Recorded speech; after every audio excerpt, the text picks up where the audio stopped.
Today is April 3rd, 2011, and we are in downtown Wakefield getting ready for the monthly PHSNE meeting. We got a swap table here as usual. Several of the members congregating around,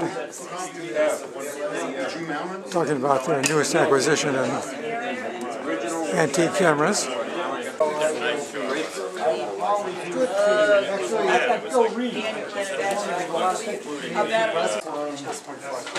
I should sit down and just review that. For a lot of reasons.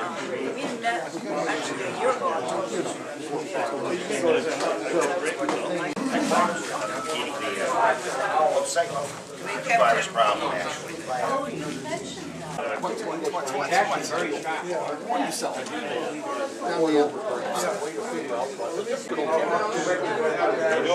Great. What you got?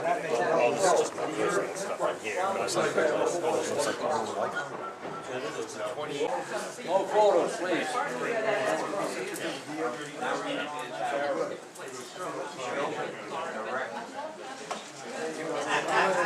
Now been paid off, there's $250 extra a month. Did not know or were refusing to recognize my unemployment.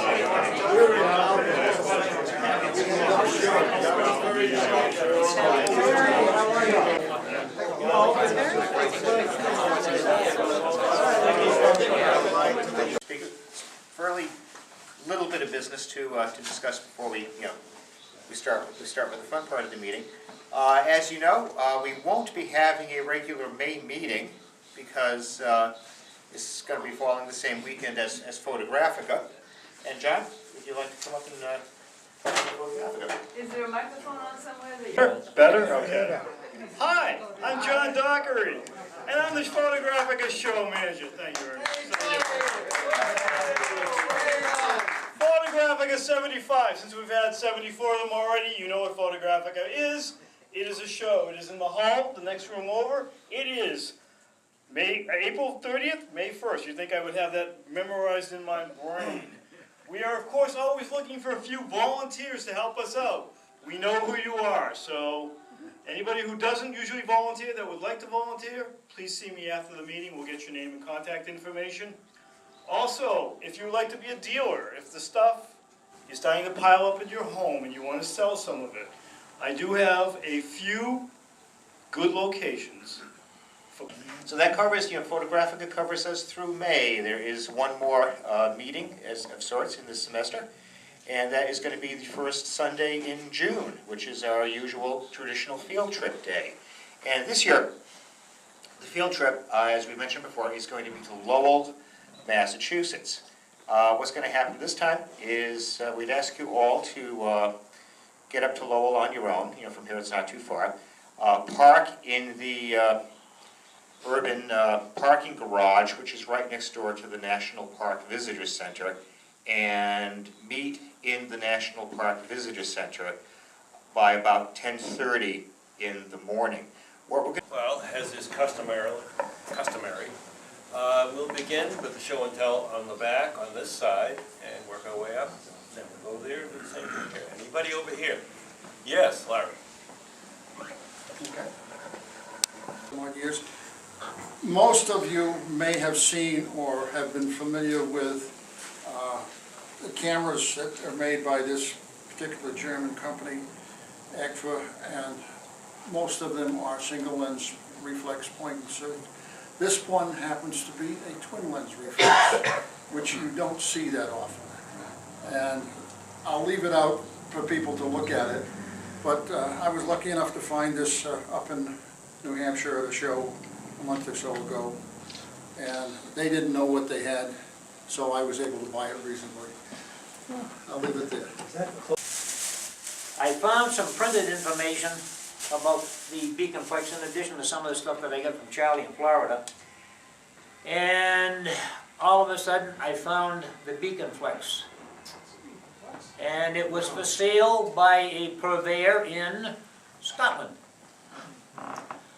And it was for sale on eBay, and it started at 99 cents. And very obviously, You know, I had the keys for my cars, I was going to the pawn shop with the jewelry, you know, that's it, I'm gonna have that sucker. That gonna be mine, boy, that be mine. I put in a bid, I'm not gonna tell you how much it was, I put in a bid, nobody else bid on it.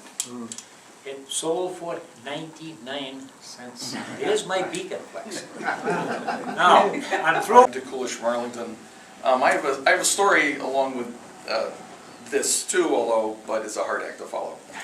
I've actually made a fair number of pinhole cameras, the kind of subject of today's talk. This is one of them, which I've called Ellipto Cam for the obvious reasons of its shape, and it's basically nothing more than a kind of an empty container. There's a pinhole here. It's about 12 thousandths of an inch in diameter in thin brass shim stock. You have it on bulb now? Yeah. Yeah, well, a friend of mine once was over making pinhole cameras, and, you know, I use paper negatives, so they have a speed of about 6. So anyway. You're welcome. Okay, so without further ado, I'd like to introduce Jessica Ferguson, our speaker for today. And Jessica is a very, very well-known New England artist who's done some wonderful things in pinhole and large format and cyanotype. And she's also done some wonderful work over the past few years in bringing talented Polish photographers to this country. And such, she's had a number of shows in New Bedford and brought people to shows in New Bedford and places around Boston. So you should, next time, what are you doing anything local here again? I enjoyed the show and tell. I mean, this is a perfect environment for me because I realize a lot of people, I told Lou Regelman, it was very kind. Oh, can you hear me? Yeah. No. Maybe I don't need it, you know, because I teach, I'm used to kind of projecting. But we were talking about film, and I realized that a lot of my students have never worked with film. And I don't teach photography, but you know, a lot of them are photo students at the museum school. And so film is actually just fading away from many people's consciousness. It's very alive for everyone here in the room. So it's kind of really exciting, and it was very nice that John invited me to come and speak to you. But I just wanted to mention, I brought some books in that have pinhole, camera, and photography as their focus. And I also brought the catalog for the Polish show that John was mentioning. Walter Crump, who's another, Rusty is what everyone calls him, he and I wrote the pinhole chapter together in this book. And he and I were the co-curators for this show of Polish photographers, and you'll see some in the talk, but that's up here. And then there are a couple. My studio, and just tell you about my working methods, the ideas and the physical methods too. Okay, so I want the arrows. Right here, okay. So presence, absence, and pinhole photography. You guys are all talking about lenses. As you know with pinhole, there's an absence already. There's not even a lens. I like to read, and sometimes the things I read influence what I'm thinking about. Can you guys hear me okay? If I'm facing this way? All right. Fix that. I'm going to read you this thing and dead in the same image.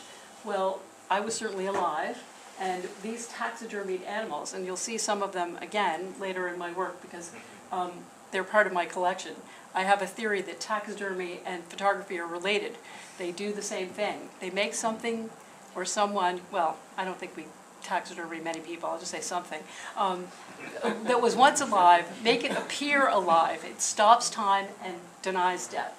But also the interesting thing about photography in stopping time is, you know, okay, that's me, but you see what I look like now. I don't look like that anymore. I'm still me inside, but physically that me no longer exists. And so in a way it's, this is starting my pinhole photography series. I started, someone was asking me when did I start pinhole photography. I started in 1991, and this is an image from 1993.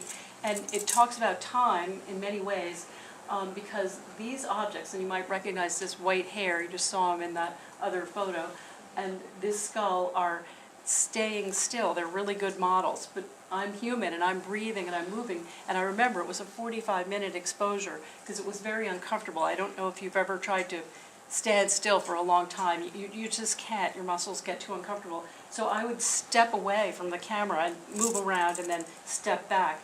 And this is from 1993. 8x10 contact print. I know you guys like technical stuff, so I'll try to fill you in when I can. And I know all of you know this, but in case you haven't thought about it, I love the mystery and magic of how a pinhole camera works. I mean, this is not a pinhole camera, but it's a kind of similar idea. It's a cutaway view, and because light moves in straight lines, you're going to get the light from the image in the outside world passing through the aperture or the pinhole, if you're talking about a pinhole camera, and then projected on the back. And, you know, there was no film in 1544, but in the 19th century, well, we got paper negatives, and so the image, the latent image could be caught back here. And so this was kind of prescient, this diagram. With a lot of people who use strange effects of pinhole. I'm interested in what the content of the image is, not the distortion. But many people like the distortion. What do you want? Try it again, Paul. There we go. Okay. My eyes were Did you get closed. Danny in there? Let's do it again. Here he is. Your eyes were closed? My eyes were closed, I yeah. got in the middle. Okay. Once more. Okay.